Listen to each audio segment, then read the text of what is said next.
could be just a couple weeks now from the playoffs. I mean, just how key is the sweep this weekend against Ferris?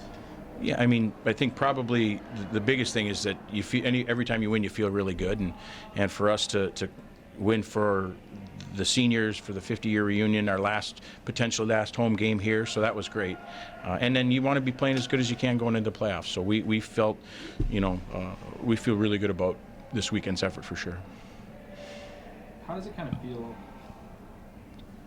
you're going through the month of January and the beginning of February, and then this weekend you set a goal for yourself and everything goes according to plan for you? Mm-hmm. Yeah, it's something, as we've talked a lot, the past, every week we talk about what happened the week before, and this felt like a weekend that we did a lot of good things, and we played well, and we had difficult situations, and we had some adversity and some back and forth, and our guys handled it really well. I thought we felt like we handled when Ferris pulled their goalie late, we handled that well. We were doing the right things, making plays, guys were working. We had, because it was a little bit of an extended period, so I think we went through three groups of lines that went out there with the goalie pulled, which was good to see that many guys getting an opportunity to do that. And so I think it just speaks to when we do things right, when we play the game the way we need to play it, and we're a hard team to play against, and individually you're hard to play against in your own way, we've got a real good opportunity to be successful.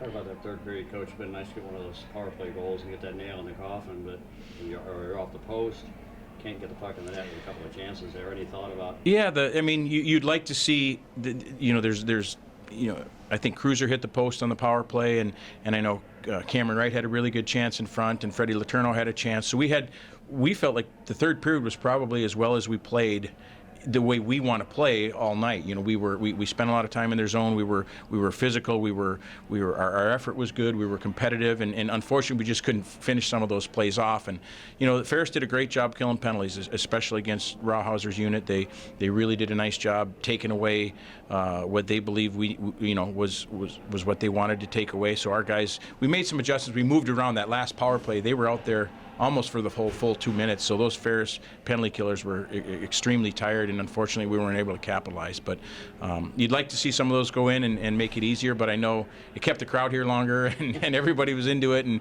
for us to finish, we're gonna have to win games like that, where it's tight and the other team pulls a goalie, and it's not just cruise into the end of the third period and just kind of let things happen. So good for us to have to go through that. At times this year you've kind of struggled at home, but now you've put together 2 home sweeps. Do you feel like you guys get more comfortable now? Yeah, I don't think we've ever been not comfortable. It's just, you look at a couple of the losses that, I don't know how it's difficult to explain how those happen. We've talked about it before, whether it's a drop stick or a puck gets tipped or this or that. I mean, you can't. There's nothing you can do about it. All you can do is move forward, so you're right. We've done a nice job here this last month playing at home, and our guys really like it. And I think this weekend really reinforced to everyone involved how important it is to be here, and how special of a place Slater Family Arena is. With a crowd like tonight was outstanding, and the crowd last night was really good. So this is a great place to play college hockey. It's a great venue, and we want to make sure that we understand and appreciate that, and take advantage of when we're playing here. We're back in the thick of it now, of course, Coach, and now you go down to Alabama. What's the message to the team? I mean, well, the message is we want to keep moving this thing forward. I think one of the guys Brandon Cruz got the belt for player of the game tonight, and Cruzer's message was just, hey, great job seniors, great job this weekend, and let's keep this thing rolling along. Just keep playing, and so the next team on the schedule is Huntsville, so we go down there, and the goal is to go down there and play really well, and hopefully we can do that. Sorry to interrupt you, but how crucial was that penalty kill in the third period? It seemed like you had the icing right before then, you guys were out there for a while, and then you kind of just shut them down entirely. Yeah, that was a great kill. We really, really did a nice job. Evan Doherty comes to mind. Evan was, he's a guy that hasn't killed a bunch, but we thought was really good all weekend long on the penalty kill. So we had some other guys going in there. Casey killed, and Letourneau killed, and Lincoln. So Casey and Freddie, and so we tried to get more guys involved this weekend just to make sure everybody was pretty fresh. I think about the guys on the back end. There were a lot of guys who defense in the decor that killed. So that was as good of a penalty kill as we had all night. And South End mezzanine gets officially announced tonight. I'm just kind of thinking back the last 10 years where the arena was when you first came here versus today. You just talk about the changes this building has gone through in that time. Yeah, you know, somebody gave us a picture.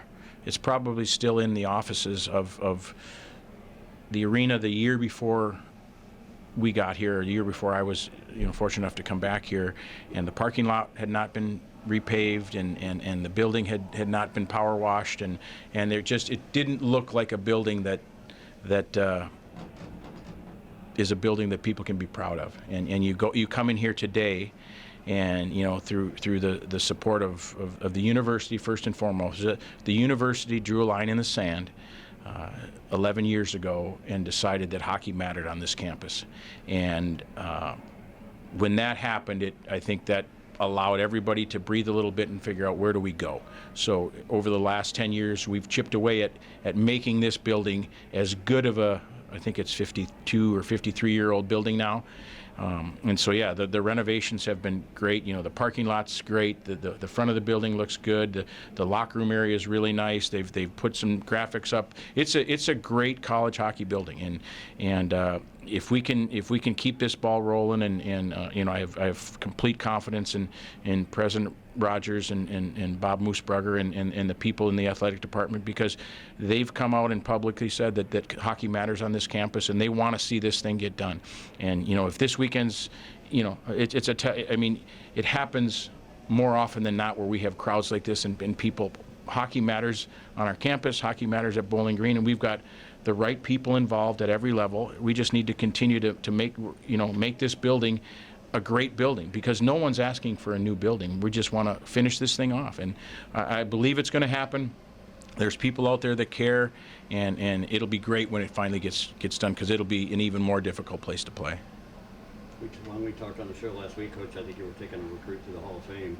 Talk about what this renovation of this latest phase here at the ice arena means, things like that mean when you're bringing that. Yeah, you know, I mean, I look at, you know, the crowd at the basketball game today was outstanding, and what a great win they had, and how cool it was to be on our campus today. You got a chance to experience some pretty fun things, and things that if you bring your son or daughter to, or you meet some of your fraternity brothers or sorority sisters or college roommate, you come back. It was a great day, and then so you go through that Hall of Fame over there. It's unbelievable, and we took a recruit through there last week, and he and his parents were incredibly impressed. And you know, it's great that you know they're going to rotate it out, and it's winter season, so there's a lot of winter stuff in there. But it's an impressive place, and again, if you don't know, you're not a Bowling Green person, or you didn't go to school here, you don't appreciate what Bowling Green is. A lot of people have no idea that, you know, some of the great football or basketball or track athletes that have been here, and then selfishly when we talk about hockey, it's